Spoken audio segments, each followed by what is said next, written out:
ဒီလိုဟောပြောပွဲတစ်ခုမှာကလေးတယောက်ကထမိတယ်။ဦးအောင်နဲ့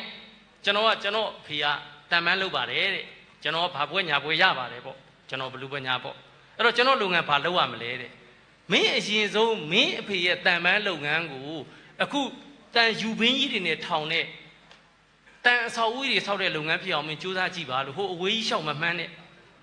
ကိုယ့်အိမ်ကလုပ်ငန်းကိုကိုအရင်ကိုမိဘလုပ်ငန်းကိုအရင်တိုးတက်အောင်ရင်လုပ်ကြည့်အောင်ဟိုအပေါ်ဒီခုံဒီဒီခုံအဲ့လိုလူတွေကြီးပွားဖို့မလွယ်ဘူးဥအောင်ရတဲ့နေရာနဲ့ရတဲ့အလုပ်လုပ်ခဲ့တာမိမိလုပ်တဲ့လုပ်ငန်းကိုချစ်မြတ်လို့ပါအဲ့ဒီလုပ်ငန်းပေါ်မှာ professional လုပ်ငန်းတစ်ခုကိုကျွမ်းကျင်တဲ့လူဟာဘယ်လုပ်ငန်းလုပ်လို့အဆင်ပြေတယ်မုတ်ဒီရောင်းတယ်စားတောက်ဆိုင်ရောင်းတယ်ပြုတ်တယ်ဖနက်ဆိုင်ဖွင့်တယ်ပြုတ်တယ်ရွှေဆိုင်ဖွင့်လည်းပြုတ်မှာပဲကိုရဆိုင်အောင်မြင်တယ်ဒီပြင်ဟာလုပ်တယ်အောင်မြင်တယ်ရွှေဆိုင်ဖွင့်လည်းအောင်မြင်မှာပဲဒီပြင်လုပ်ငန်းလုပ်တယ်ဥအောင်တို့ကအောင်မြင်မှာပဲသူများနဲ့မတူအောင်ကြည့်ဆိုလိုတာကကိုဒီကိုကြရတောင်းဝန်မှာဘယ်နေရာမှာပဲဖြစ်ဖြစ်အဆင်ပြေအောင်လုပ်နိုင်တဲ့လူဟာအမြဲတမ်းအောင်မြင်ကြီးပွားမဲ့လူဖြစ်တယ်